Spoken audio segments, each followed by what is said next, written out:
Morning વિદ્યાર્થી મિત્રો, આજે આપણે લેક્ચર નંબર 5 માં આગળ વધીએ છીએ આલ્કોહોલની બનાવટ.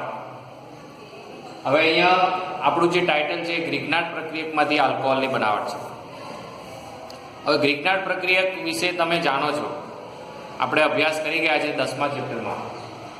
ગ્રીકનાટ પ્રક્રિયક એટલે હું તમને થોડુંક યાદ કરાવી દઉં કે આપણો જે આલ્કાઇલ હેલાઇડ છે એ આલ્કાઇલ હેલાઇડની મેગ્નેશિયમ ક્ષીણ સાથે સૂકા ઇથરની હાજરીમાં પ્રક્રિયા કરીએ તો આ બંધ તૂટે, એટલે આ રીતે તમારે R બંધ X તૂટે અને વચ્ચે Mg ની સંયોજકતા 2, એટલે 2 ઇલેક્ટ્રોનનું દાન કરીને આપણને આ રીતે RMgX બનાવે.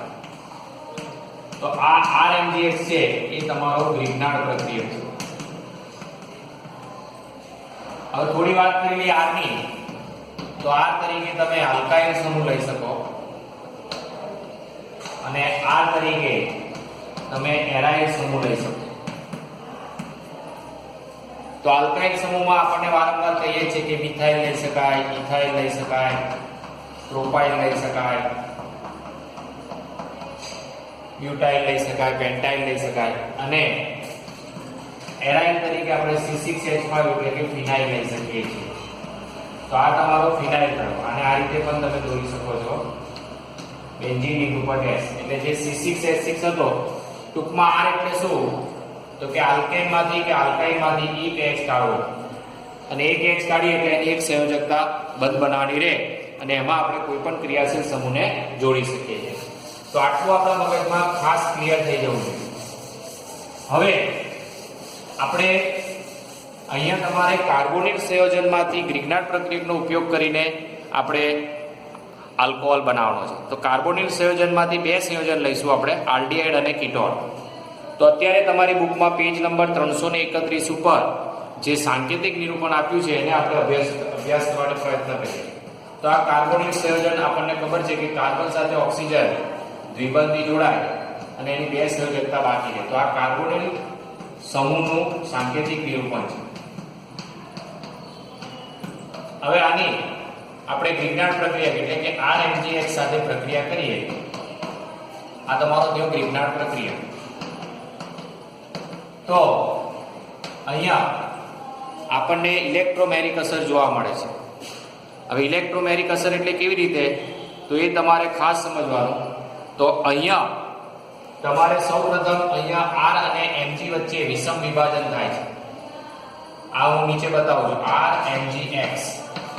તો કે આ જે બંધ છે R અને Mg વચ્ચેનો, એમાં R ની વિદ્યુત ઋણતા વધારે છે, અને R ની વિદ્યુત ઋણતા વધારે છે એટલે આ બંધનું ઇલેક્ટ્રોન R પાસે આવી જશે, એટલે R મેગ્નેશિયમનો એક ઇલેક્ટ્રોન મેળવી લે છે, એટલે R ઉપર નેગેટિવ ભાર લાગે છે અને Mg ઉપર પોઝિટિવ ભાર લાગે છે. આ વિષમ વિભાજન થવાથી આ વસ્તુ આપણે ખાસ શીખી લેવાની. એટલે અહીંયા ઇલેક્ટ્રોનિકમાં ધરાવતો R બને છે અને MgX પર ધન વીજભાર બને છે, એટલે કે આ તમારો બન્યો કેન્દ્રાપરાગ.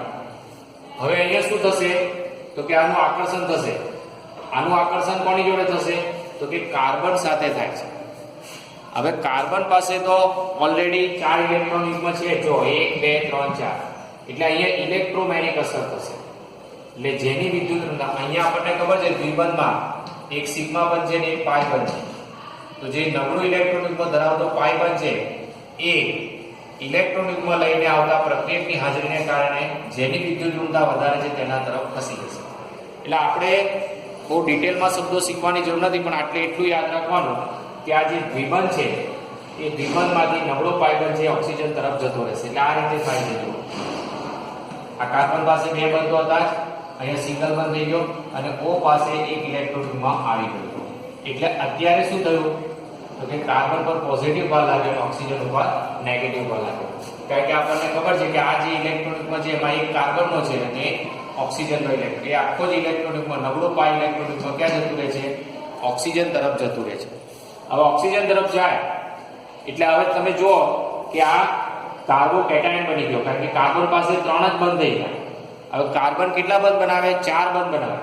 એટલે આ જે R છે જેની પાસે ઇલેક્ટ્રોન યુગ્મ છે એ અહીંયા કાર્બન પાસે જતું રહેશે, અને આ Mg છે જેને પોતાનો ઇલેક્ટ્રોન ગુમાવ્યો હતો એને ઇલેક્ટ્રોન કોણ આપશે? ઓક્સિજન આપશે. એટલે Mg છે એ જોડાઈ જશે. એટલે તમારે જે મધ્યસ્થ નિપજ બનશે આ રીતે બનશે. તો CO અહીં કોણ આવી ગયું? R પોતાનો ઇલેક્ટ્રોન યુગ્મ લઈને આવી ગયો હતો અહીં O, અને O સાથે OA કોને ઇલેક્ટ્રોન યુગ્મ આપ્યું? Mg ને. એટલે આ રીતે Mgx બનશે. તો આ તમારી મધ્યસ્થ નિપજ બની. આ મધ્યસ્થ નિપજ બની. હવે આ મધ્યસ્થ નિપજ એ કેવી હોય? અસ્થાયી હોય. અને અસ્થાયી હોય એટલે તૈયારીમાં એમાં શું થશે? તો તમારું બીજું સ્ટેપ તમને આપેલું જ છે બુકમાં, જો કે પાણી વડે જલ વિભાજન કરવાનું. પાણી ઉમેરવાની ક્રિયા એ જલ વિભાજન કહેવાય. અને આપણને ખબર છે કે પાણીમાં H+ અને OH- હોય. એટલે હવે શું થશે? તો આપણે બનાવવો છે શું? આલ્કોહોલ બનાવવો છે. અને આલ્કોહોલ બનાવવો છે એટલે આ O બંધ Mg પાછળ તૂટશે. જે બન્યો તો Mg ને O બન્યો તો એ જ બંધ પાછળ તૂટશે. તો હવે આપણને ખબર છે કે આમાં વિદ્યુત ઋણતા કોની વધારે? ઓક્સિજનની. એટલે ઓક્સિજન પર ઇલેક્ટ્રોન યુગ્મ જતું રહ્યું અને મેગ્નેશિયમ પર નેગેટિવ બહાર થયું. હવે શું થયું? તો કે આ ભિખારી H+ એ અહીંયા આવી જશે, કારણ કે એને ઇલેક્ટ્રોન જોઈએ છે. અને OH છે Mg સાથે જોડાશે. એટલે તમારી નિપજ શું બની ગઈ? આ રીતે C, અહીંયા R, અહીંયા O, H, અને ઉપનિપજ કઈ બની? તો કે Mg સાથે કોણ આવી ગયું? H તો હતો અને અહીંયા OH આવી ગયો. બે જુદા જુદા ઋણાયન પણ જોડી શકીએ, કારણ કે મેગ્નેશિયમની સંયોજકતા બે છે. એક હેલાઇડ ઋણાયન જોડાયો અને એક હાઇડ્રોક્સાઇડ ઋણાયન જોડાયો. એટલે આ તમારી ઉપનિપજ બની અને આ તમારો બની ગયો આલ્કોહોલ. તો આ રીતે તમે ગ્રિગ્નાર્ડ પ્રક્રિયકનો ઉપયોગ કરીને કાર્બોનેટ સંયોજનમાંથી આલ્કોહોલ બનાવી શકો છો. તો આ વસ્તુ આપણા મગજમાં ખાસ ક્લિયર થઈ જવું જોઈએ. એટલે આ સમજ ક્લિયર કરી દેવાની બધાએ કે કેવી રીતે આલ્કોહોલ બને છે. આ વસ્તુ ક્લિયર થઈ ગયું બધાને? તો અહીંયા હવે સાંકેતિક નિરૂપણ લઈએ. સમજવાની કોશિશ કરજો તમે લોકો. હવે કાર્બોનેટ સંયોજન છે કેવી રીતે આપણને આલ્કોહોલ બને છે એ આપણે થોડુંક શીખવાની કોશિશ કરીશું. તો હવે અહીંયા તમે જો આપણને ખબર છે કે એક બાજુ તમે R મૂકો અને એક બાજુ H મૂકો તો આલ્ડીહાઇડ કહેવાય. હવે આપણે કાર્બોનેટ સંયોજનો બે લઈશું, આલ્ડીહાઇડ અને કીટોન. હવે આલ્ડીહાઇડ લેશો તો આલ્ડીહાઇડમાં હવે આપણને સાંકેતિક નિરૂપણ સમજ પડી ગઈ કે કાર્બોનિલ કાર્બન સાથે એક H અને એક R તો આલ્ડીહાઇડ કહેવાય.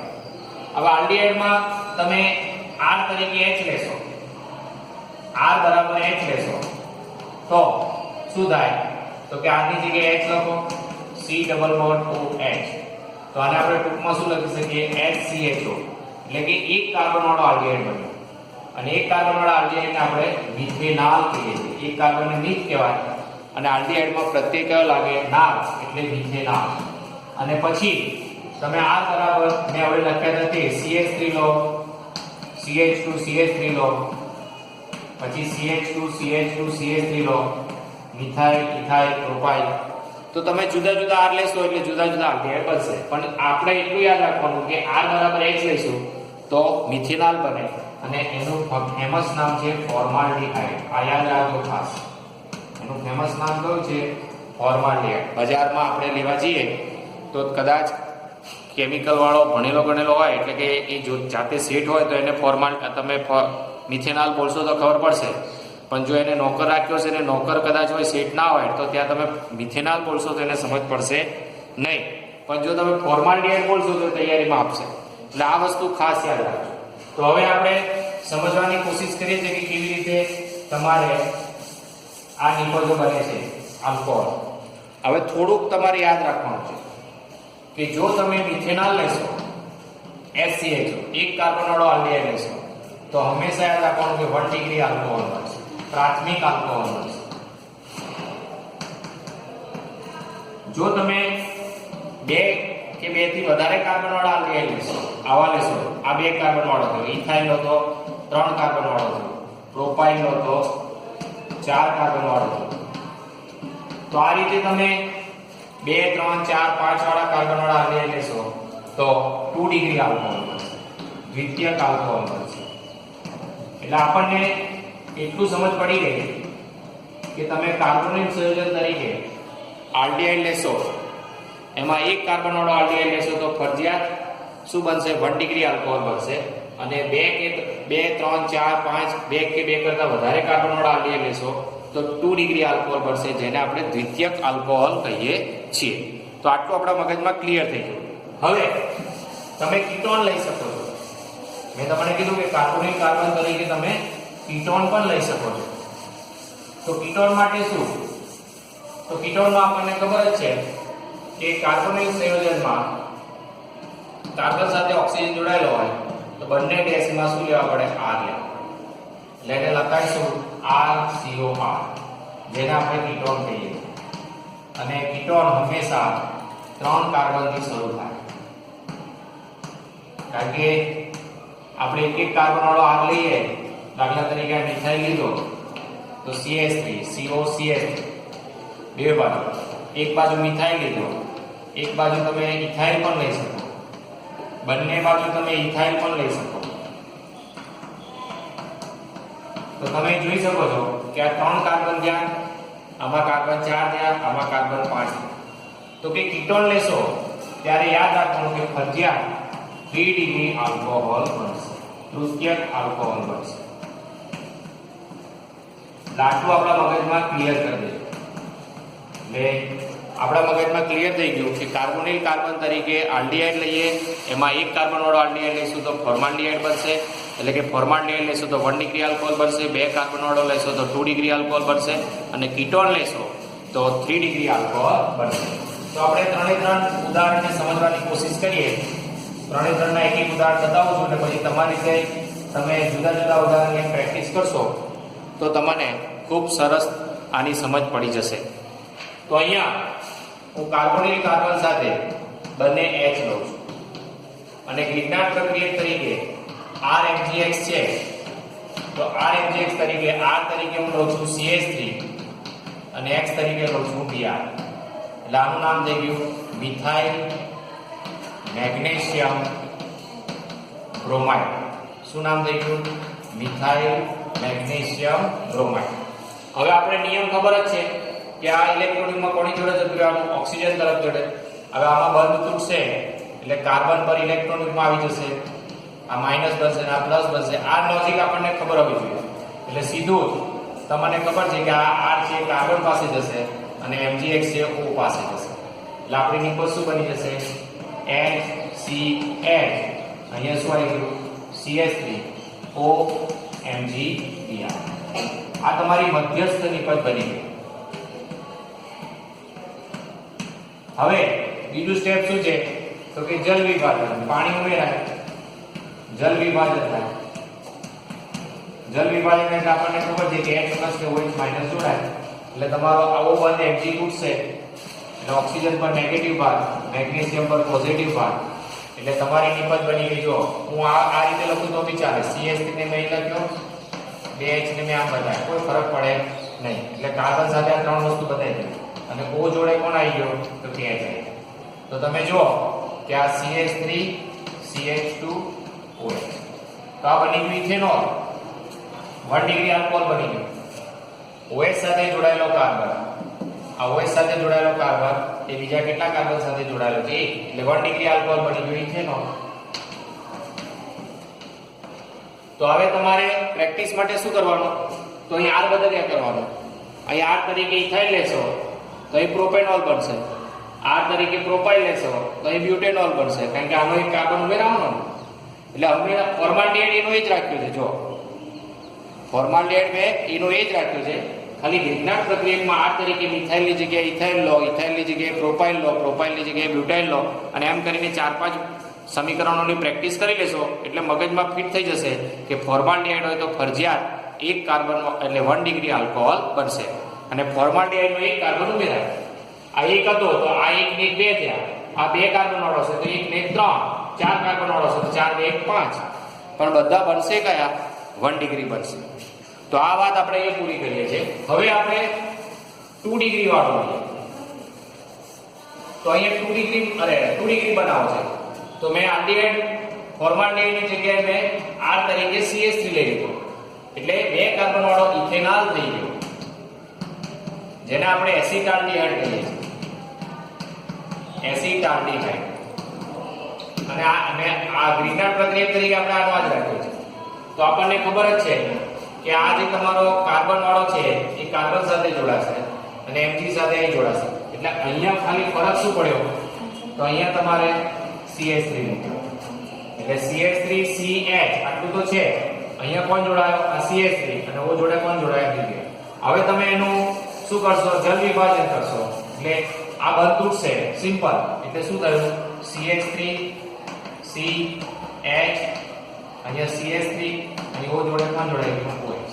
અને વત્તા છૂટું શું પડ્યું? તો કે Mg એક બાજુ Br અને OH અહીંયા. એટલે આ તમારે ઉપનિપજ બને. હવે અહીંયા તમે જો કે OH સાથે જોડાયેલો કાર્બન બીજા કેટલા કાર્બન સાથે જોડાયેલો છે? 2. એટલે 2 ડિગ્રી આલ્કોહોલ બની ગયો. અને હવે આને લખતા બી આવડવું જોઈએ. જો આમ ગણવાનું 1 2 3 1 2 3 એટલે 2 નંબર પર OH છે. એટલે આપણે સિમ્પલ લખીએ 1 2 3 1 2 3 દોરી દીધા. 2 નંબર પર શું બતાવી દીધો? OH. અહીંયા કોણ છે? H. અહીંયા CH3 CH3. તો હવે તમારે જાતે જ નામ આવડે. પ્રોપેન ટુઓલ.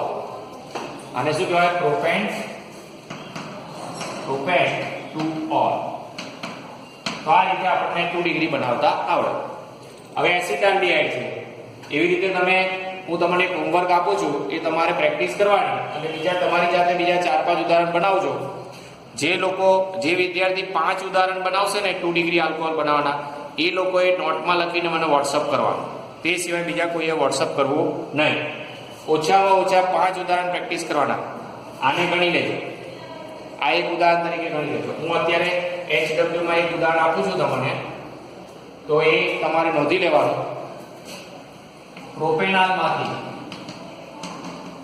પ્રોપેનોલમાંથી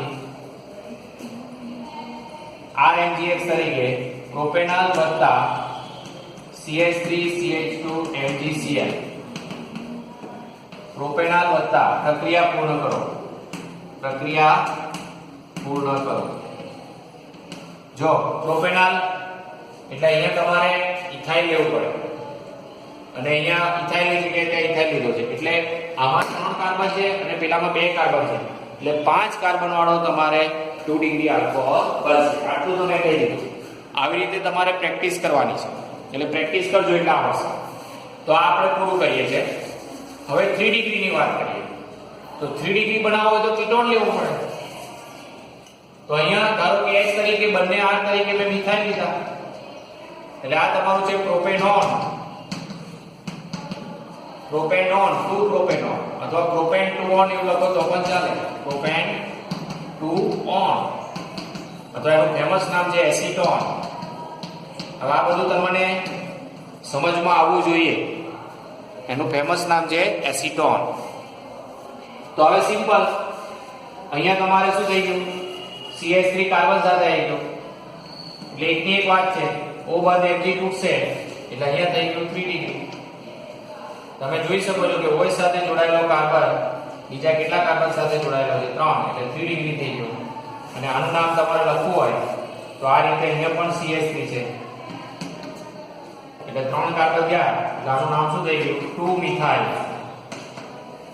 પ્રોપેન 2ઓલ. તો આના પણ તમારે આવી રીતે પ્રેક્ટિસ કરીને તમે જુદા જુદા ઉદાહરણ બનાવી શકો છો. એટલે પરીક્ષામાં એક થીમ મગજમાં ક્લિયર થઈ જવી જોઈએ કે મિથેનોલ હોય, 1 કાર્બન વાળો આલ્ડીહાઇડ હોય તો 1 ડિગ્રી આલ્કોહોલ બનશે. 2 કે 2 કરતાં વધારે કાર્બન વાળા આલ્ડીહાઇડ હશે તો 2 ડિગ્રી બનશે. અને કીટોન હશે તો ફરજિયાત 3 ડિગ્રી આલ્કોહોલ બનશે. આ વસ્તુ તમે 10મા ચેપ્ટર એકમ 10માં પણ ભણી ગયા છો. રિપીટ થઈ રહ્યું છે, રિવિઝન છે, એટલે ખાસ ધ્યાનમાં લેજો. હવે તમારે નેક્સ્ટ આવે છે કોયડો 11.2. હવે એમાં પ્રશ્ન પૂછ્યો છે કે નીચેની દર્શાવેલી પ્રક્રિયાઓથી મળતી સંભવિત નિપજોના IUPAC નામ અને બંધારણ લખો.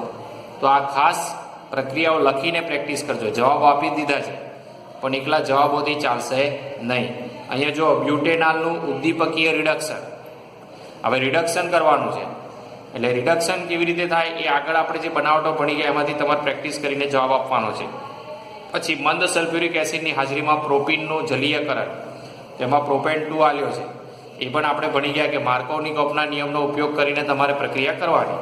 અને ત્રીજું છે એ હવે શીખવાડ્યું તે એમાં બહુ ચર્ચા કરતો નથી, એ જવાબ બેઠો જ છે. પ્રોપેનોનમાંથી મિથાઇલ બેઠું આ શીખવાડ્યું એ જવાબ છે. એટલે 3 પ્રશ્નોના જવાબ તમને કોયડામાંથી મળી ગયા છે. અને ખાસ યાદ રાખવાનું કે એનસીઆરટીની બુકમાં કોયડા અને સ્વાધ્યાયમાં એટલો બધો પ્રેક્ટિસ સ્ત્રોત આપેલો છે એટલે પરીક્ષામાં 2 વર્ષથી એના સિવાય કંઈ બહારનું પૂછાતું નથી. એટલે ખાસ તમારે થિયરી સમજી લેવાની અને કોયડા, લખાણ સંબંધી અને સ્વાધ્યાયના પ્રશ્નોની પ્રેક્ટિસ કરશો તો ખૂબ સહેલાઈથી તમે આપણે પરીક્ષામાં જવાબ આપી શકશો. પણ ઓર્ગેનિક કેમિસ્ટ્રી ક્યારે આવડે? વારંવાર તમે પુનરાવર્તન કરશો તો આવડશે, બાકી આવડે નહીં. આ ખાસ ધ્યાન રાખજો. હવે આપણે નેક્સ્ટ ટોપિક લઈએ છીએ ફિનોલ સંયોજનની બનાવટ. હવે ફિનોલ એટલે એરોમેટિક થઈ ગયું, બેન્ઝીન ઉપર હોય છે, તો ફિનોલ સંયોજનની બનાવટ જોઈએ.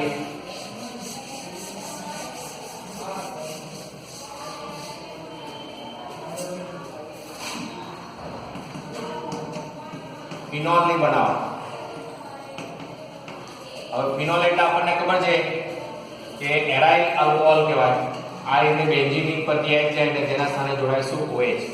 તો આ ફિનોલની બનાવટ આપણે લેવાની છે. Topic number 11.4.2 PAN number 331. હવે અહીંયા તમે જુઓ કે પહેલું લખ્યું છે હેલો એરિન સંયોજનમાંથી. હવે આ તમે ચેપ્ટર 10 માં શીખી ગયા ડાવ પદ્ધતિ.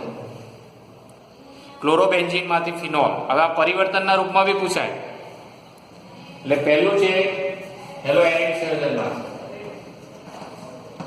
હેલો એરિન સંયોજનમાં. તો હેલો એરિન તરીકે તમારે પરિવર્તન બી પૂછી શકે એટલે ખાસ નોંધી લેજો. પરિવર્તન ક્લોરોબેન્ઝીનમાંથી ફિનોલ.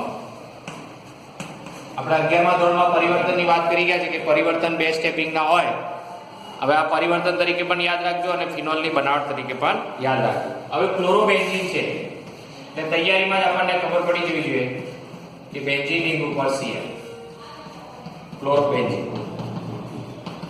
હવે આપણે 10મા ચેપ્ટરમાં ભણી ગયા છે કે હેલોએરિનમાં R બંધ X તૂટવો ખૂબ મુશ્કેલ છે અને એના આપણે 4 કારણો પણ ભણી ગયા હતા. એ 4 કારણો રિવિઝન કરી લેવાના. એટલે કે અહીંયા સામાન્ય તાપમાને સામાન્ય દબાણે પ્રક્રિયા થશે નહીં. આવું કહેનાર વૈજ્ઞાનિક ડાવ હતો એટલે આ પદ્ધતિને ડાવ પદ્ધતિ કહેવાય છે. એટલે અહીંયા સિમ્પલ આપણે NaOH સાથે પ્રક્રિયા કરીએ છીએ ત્યારે 630 કેલ્વિન તાપમાન 623 કેલ્વિન તાપમાન અને 312 દબાણની જરૂર પડે છે. 623 કેલ્વિન તાપમાન અને 312 દબાણ. એટલે જો કેટલું ઊંચું દબાણ આપણને ખબર છે કે અત્યારે આપણા એટમોસ્ફિયરનું દબાણ 1 bar છે. એટલે 300 ગણું દબાણ કરો અને 630 કેલ્વિન તાપમાન કરો તો આ પદ્ધતિને ડાવ પદ્ધતિ કહેવાય. અને આમાં શું થાય છે તો સૌપ્રથમ આપણને સોડિયમ ફિનોક્સાઇડ બને છે. શું બને છે? Sodium phenoxide. એટલે કે બેન્ઝીન ઉપર O Na એટલે O ઉપર નેગેટિવ ભાર હોય છે, O માઈનસ અને Na પ્લસ. એટલે ધનાયન તરીકે સોડિયમ છે અને બેન્ઝીન ઉપર O માઈનસ જેને આપણે ફિનોક્સાઇડ એડ કરીએ છીએ એટલે એનું સંયુક્ત નામ થાય છે સોડિયમ ફિનોક્સાઇડ. હવે આખી પ્રોસિજર છે એ અત્યારે હું તમને સમજાવવા રહેતો નથી કારણ કે એ બધું થોડુંક દિમાગ બગાડે એવું છે. હવે શું થાય છે જો તો છતાં કહી દઉં કે NaOH છે. હવે O બંધ H તૂટે એટલે બેન્ઝીન ઉપર શું જાય? અહીંયા કયો બંધ તૂટે? C બંધ Cl તૂટે. અહીંયા જો આ C બંધ Cl તૂટશે. હવે C બંધ Cl એટલે બેમાં વિદ્યુત ઋણતા કોની વધારે? Cl ની. એટલે Cl હોય છે ઇલેક્ટ્રોન યુગ્મ સાથે જશે અને કાર્બન બે વિકારી થઈ જશે.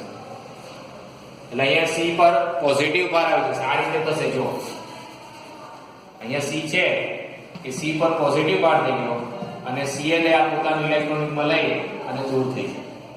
એટલે આવો હોય ને આવે જો આ ઓક્સિજન ઇલેક્ટ્રોન યુગ્મનું દાન કરશે આપણે. એટલે C બંધ O બની આ રીતે આ દાન કરે એટલે ઓક્સિજન પર નેગેટિવ એટલે એને ફિનોક્સાઇડ કહે.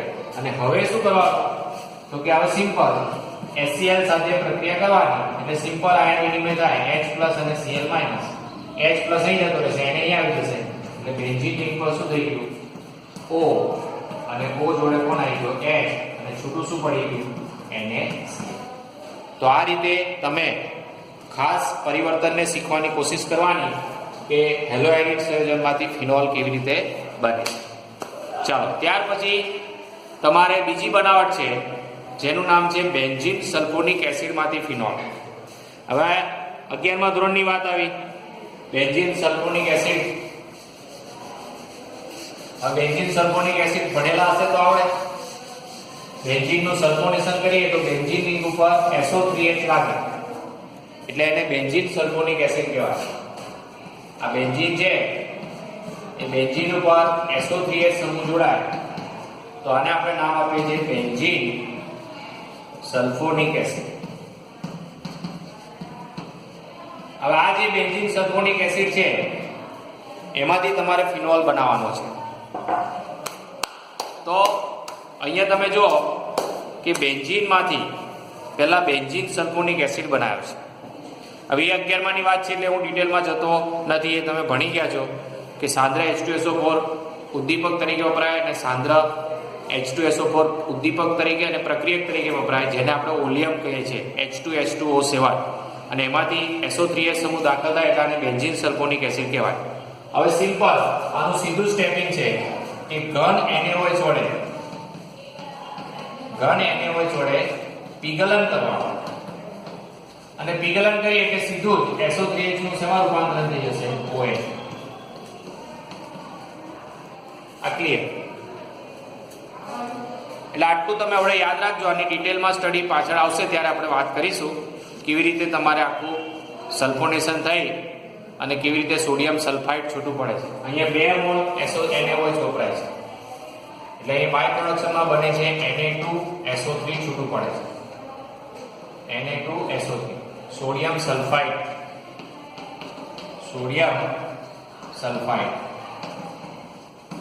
આની ડિટેલમાં વાત આવશે એટલે આપણે કરીશું. તો આમાં આટલું જ યાદ રાખજો. એટલે શું કર્યું આપણે સીધું બેન્ઝીનનું સલ્ફોનેશન કર્યું અને બેન્ઝીનનું સલ્ફોનેશન થયું કોની હાજરીમાં ઓલિયમ. ઓલિયમ એટલે શું તો કે H2SO4 + SO3 એટલે SO3H સમૂહ દાખલ થઈ ગયો, પાણી છૂટું પડ્યું અને બેન્ઝીન સલ્ફોનિક એસિડ બન્યું. એનું ઘન NaOH જોડે પીગલન કર્યું એટલે આપણને સીધું જ આપણને ફિનોલ બની જાય છે. અને ત્રીજી મોસ્ટ એમ્પી બનાવટ છે જેને આપણે 10મા ચેપ્ટરમાં ભણી જ ગયા છે, બેન્ઝીન ડાયઝોનિયમ ક્લોરાઇડ ક્ષાર. ત્રીજી બનાવટ શું છે? બેન્ઝીન ડાયઝોનિયમ ક્લોરાઇડ ક્ષાર. હવે બેન્ઝીન ડાયઝોનિયમ ક્લોરાઇડ ક્ષાર એટલે આપણે કેવી રીતે બનાવવાય તો આપણે ભણી જ ગયા છે. તમારી બુકમાં પણ ફરી રિપીટ કરેલું છે 11 આપણે 10મા ચેપ્ટરનું કે એનિલિન લેવાનું. એનિલિન એટલે બેન્ઝીન રિંગ ઉપર NH2 એનિલિન, એનું IUPAC નામ થાય બેન્ઝીનેમાઇડ. હવે આ એનિલિનની આપણે 273 થી 278 કેલ્વિન તાપમાને એટલે કે 0 થી 5°C કેલ્વિન તાપમાને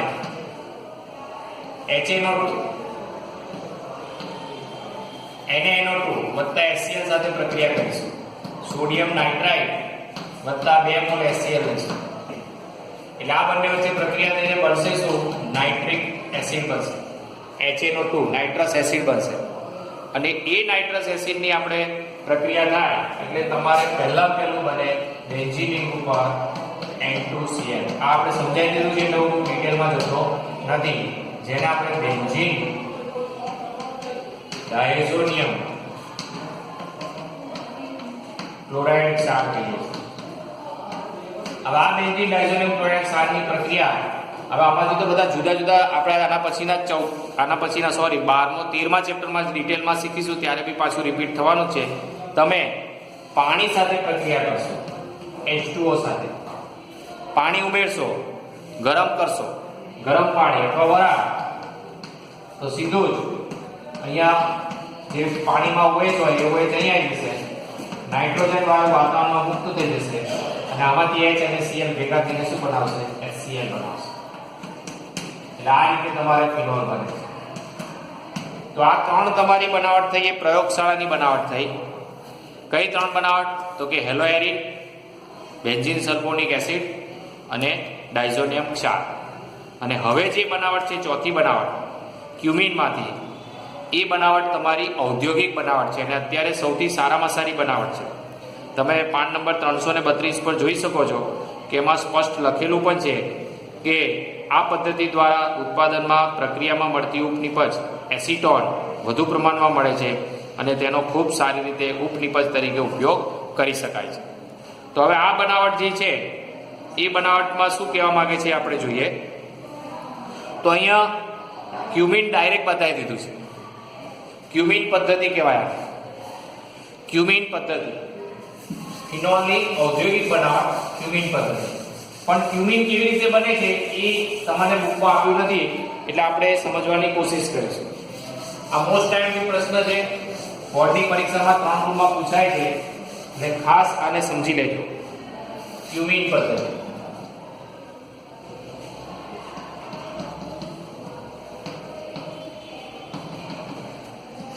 ફિનોલના ઉત્પાદન. તો હવે ક્યુમિન કેવી રીતે બને? તો કે બેન્ઝીનની પ્રોપ1 સાથે પ્રોપીન સાથે છિદ્રાળુ સિલિકામાં જમાવે, છિદ્રાળુ સિલિકામાં જમાવે ફોસ્ફોરિક એસિડની હાજરીમાં પ્રક્રિયા થાય, એટલે કે આ ઉદ્દીપક તરીકે વપરાય. એટલે શું થશે? તો આ H છે, અહીંયા C બંધ H હોય ને, એ CH આની જોડે જતો રહે, આ બંધ નબળો પાયલો નહીં આવી જશે. એટલે આ રીતે બનશે. જો બેન્ઝીનની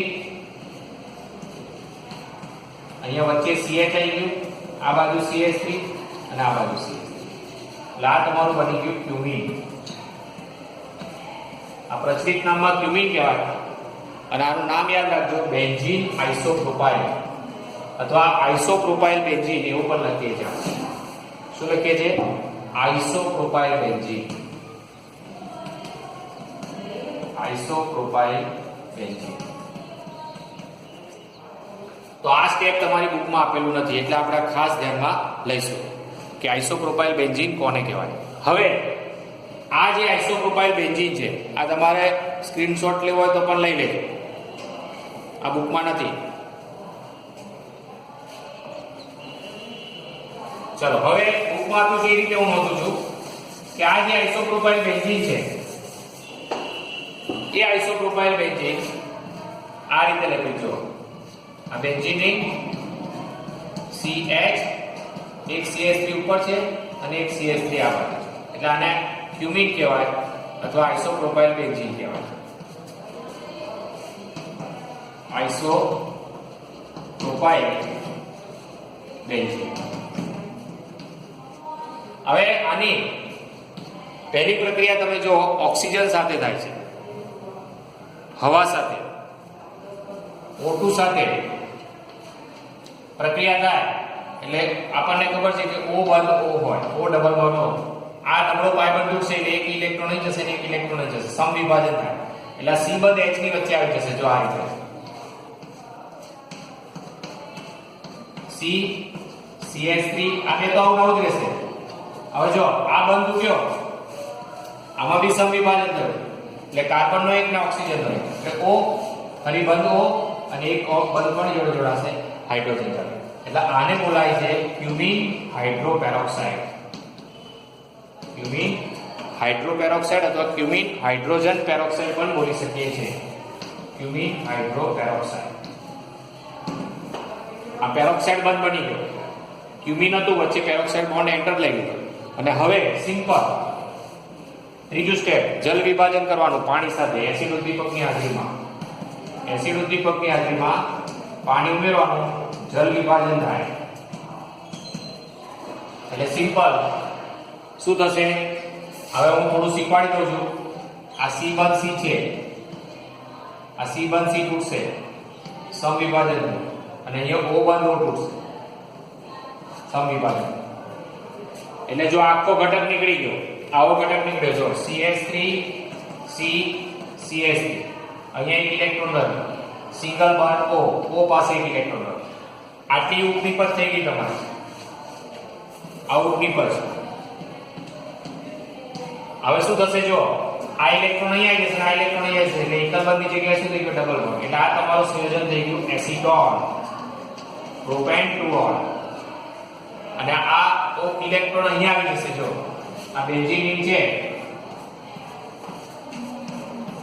આ બેન્ઝીન પર એક ઇલેક્ટ્રોન હતો અને આ ઓક્સિજનનો એક ઇલેક્ટ્રોન, એટલે OH થઈ ગયું. એટલે આ બની ગયું ફિનોલ. તો આ રીતે ક્યુબિનમાંથી તમે બહુ સહેલાઈથી ફિનોલને બનાવી શકો છો. અને આ મોસ્ટ ટાઈપી બનાવટ છે જે તમારે 3 ગુણમાં પૂછાશે. તો અહીંયા આપણે એક મોસ્ટ ટાઈપી લેક્ચર પૂર્ણ કર્યો, જેમાં આપણે ગ્રિગ્નાર્ડ પ્રક્રિયકમાંથી આલ્કોહોલની બનાવટ શીખ્યા, 1 ડિગ્રી, 2 ડિગ્રી, 3 ડિગ્રી, અને ફિનોલની બનાવટો પણ શીખ્યા. હવે લખાણ સંબંધી પ્રશ્નો છે 11.4 અને 11.5. આ તમારે HW માં આપું છું. ના સમજ પડે તો મને ટેલિફોનિક પૂછી લેવું. તો અહીંયા આપણો લેક્ચર પૂર્ણ કરીએ છીએ.